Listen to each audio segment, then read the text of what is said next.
끝없이 쏟아지는 붉은 빗줄기가 10만 대산의 험준한 바위들을 끈적하게 적시고 있었다. 세상의 모든 빛을 집어삼킨 듯한 칠흑 같은 어둠 속에서 먹구름이 찢어지며 벼락이 칠 때마다 핏빛 재단 위에 엎드린 제갈천의 흉측한 형상이 번쩍이며 드러났다. 반인반마의 괴물로 변한 제갈천의 입에서 짐승의 뼈를 긁는 듯한 기괴한 웃음소리가 흘러나왔다. 그의 단전에서 뿜어져 나오는 역겨운 마귀가 10만 대산 전체의 공기를 늪처럼 무겁게 짓누르고 있었다. 거친 비바람이 몰아치는 제단을 향해 천천히 걸음을 옮기는 백운이의 눈빛은 거대한 심연처럼 서늘하게 가라앉아 있었다. 내 놈이 10년 전 우리 남천파를 멸문시키기 위해 무슨 짓을 했는지 이제야 모든 추악한 진실이 드러나는구나. 백운이의 담담한 목소리가 거친 빗소리를 뚫고 제갈천의 귓가에 꽂혔다. 제갈천은 백운이의 검격에 뼈가 부서지고 살점이 떨어져 나간 몸을 흉측하게 꿈틀거리며 고개를 치켜들었다. 그의 찢어진 입꼬리가 귀 밑까지 기괴하게 말려 올라가며 조소를 머금었다. 눈치가 빠른 놈이구나 백운이. 그렇다. 너희 남천파는 단순한 무림의 문파가 아니었다. 과거 우리 혈교의 위대한 초대 교주님이 깨어나는 것을 막기 위해 수백 년 동안 이 10만 대산의 핏빛 봉인을 수호하던 지독하고도 끔찍한 일족이었다. 내가 만마의 주인을 다시 이 세상에 모시기 위해서는 가장 먼저 너희 남천파의 단단한 숨통을 끊어 그 지긋지긋한 봉인의 빗장을 열어야만 했다. 제갈천은 바닥에 고인 자신의 핏물을 뱀처럼 긴 혀로 핥으며 말을 이었다. 그의 눈동자에는 과거의 악행을 자랑스러워하는 광기가 서려 있었다. 하지만 나 혼자의 힘으로 그 거세고 강맹한 남천파를 단숨에 무너뜨릴 수는 없었지. 너희 사부와 사형제들의 무공은 정파의 그 어떤 고수들보다 압도적이었으니까 말이다. 그래서 나는 무림맹의 그 탐욕스러운 늙은이들에게 아주 먹음직스러운 미끼를 던져주었다. 너희 남천파가 10만 대산 깊은 곳에 숨겨진 천하제일의 비전 무공과 영약을 몰래 독식하고 무림을 지배하려 한다는 거짓말을 아주 정교하게 꾸며냈지. 멍청하고 썩어빠진 정파 놈들은 내가 던진 그 알량한 욕망의 미끼에 눈이 멀어 10년을 함께 피 흘리며 싸웠던 너희 남천파의 등 뒤에 망설임 없이 칼을 꽂았다. 대의와 의리를 운운하며 정의를 부르짖던 정파. 놈들이 스스로 탐욕의 개가 되어 너희 가문을 물어뜯고 사부의 목을 베는 꼴이라니. 그보다 우스운 희극은 세상 천지 어디에도 없었지. 진실을 입에 올리는 제갈천의 목소리에는 지독한 악의와 조롱이 가득했다. 남천파를 배신한 무림맹의 고수들은 제갈천에게 속은 불쌍한 피해자가 아니었다.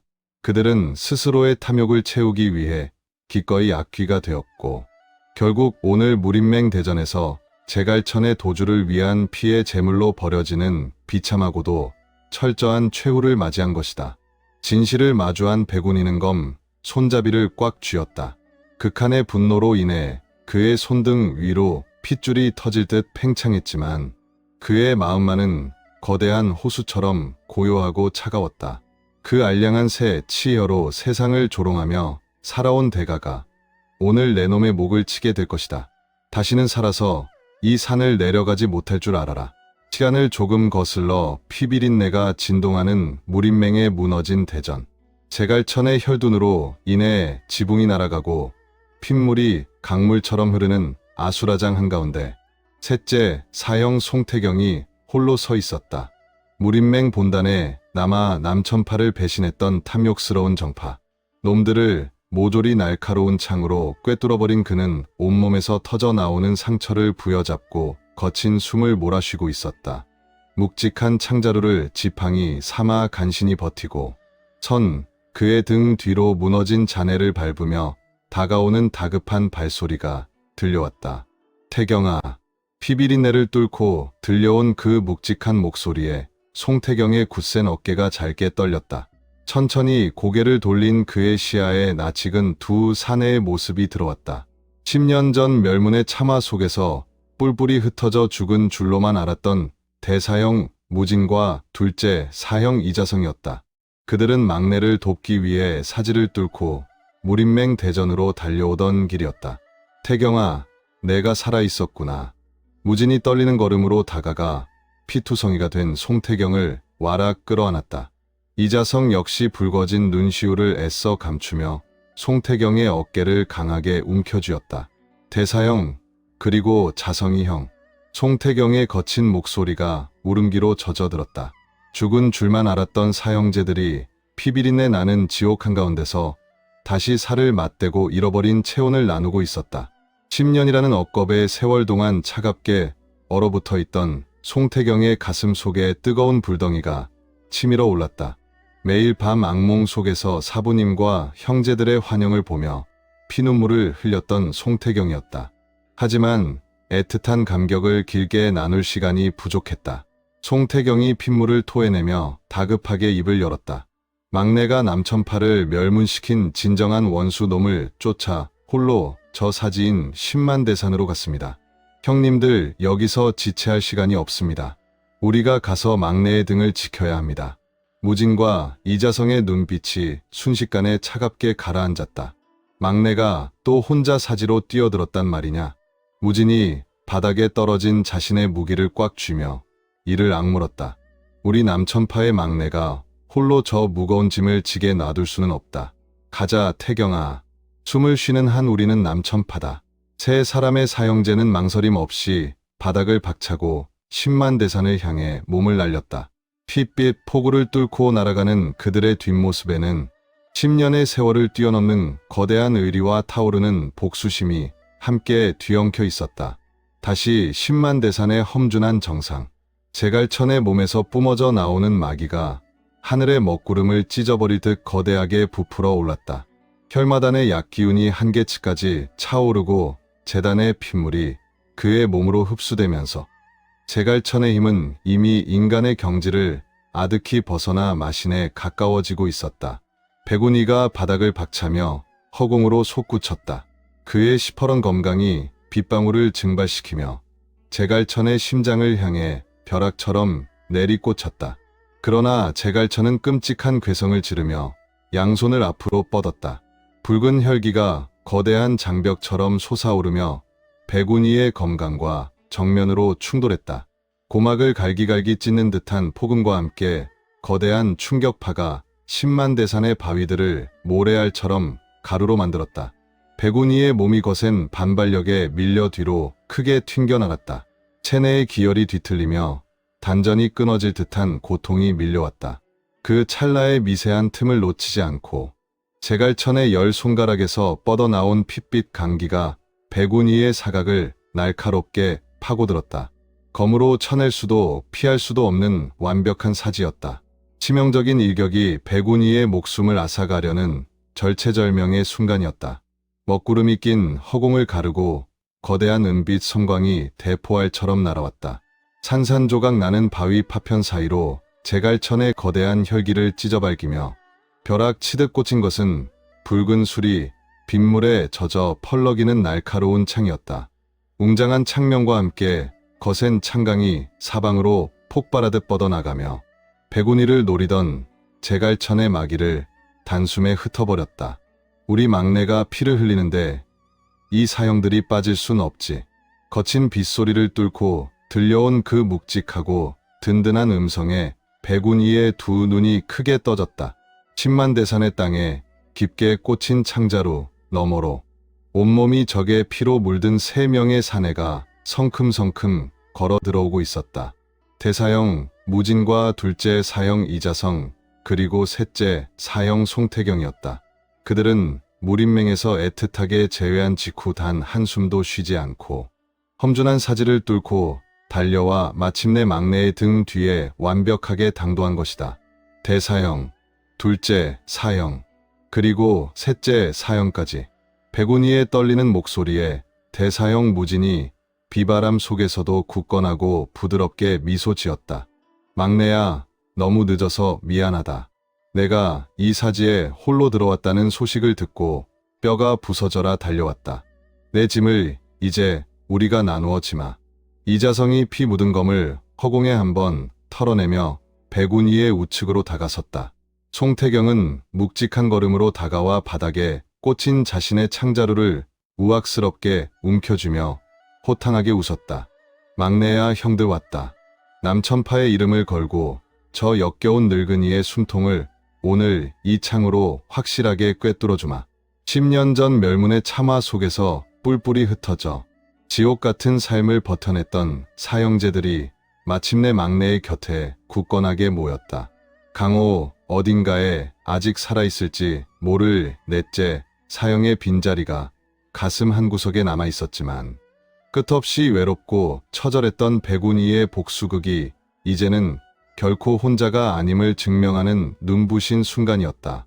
대사형 무진과 둘째 사형 이자성, 그리고 호쾌한 창수를 자랑하는 셋째 사형 송태경과 모든 비전을 꿰뚫은 막내 백운이, 4명의 사형제가 서로의 등을 빈틈없이 맞대고 제갈천을 향해 짙은 살기를 뿜어냈다. 각자의 무기를 꼬나쥐고 사방을 경계하는 그들의 진영은 그 어떤 거대한 악 앞에서도 결코 무너지지 않을 굳건한 태산이자 성벽이었다. 제갈천이 검은 피를 토하며 발악하듯 소리쳤다. 벌레 같은 놈들이 모인다고 해서 달라질 것은 없다. 10년 전 내가 너희 사부의 목을 쳤듯이 오늘 이곳은 너희 남천파 찌끄러기들의 영원한 무덤이 될 것이다. 피의 축제를 시작하자. 제갈천이 다시 거대한 마기를 단전에서부터 끌어올리려는 순간이었다. 10만 대산의 험준한 산맥 아래 끝이 보이지 않는 능선에서 갑자기 수만 개의 횃불이 독사의 혀처럼 일렁이며 솟아오르기 시작했다. 끔찍한 살기와 검은 깃발들이 산을 시커멓게 뒤덮으며 정상으로 거세게 밀려 올라오고 있었다.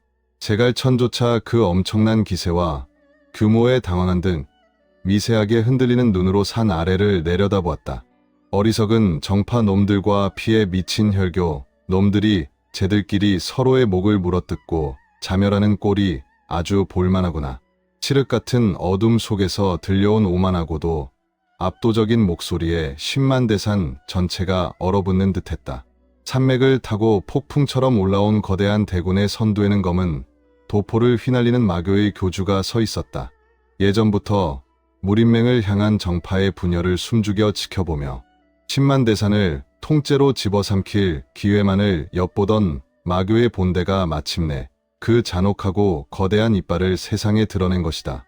무림맹 수뇌부가 스스로 붕괴되고 혈교의 잔당마저 힘을 소진한 바로 지금, 이 순간이 그들이 천하를 거머쥘 유일하고도 완벽한 시간이었던 것이다.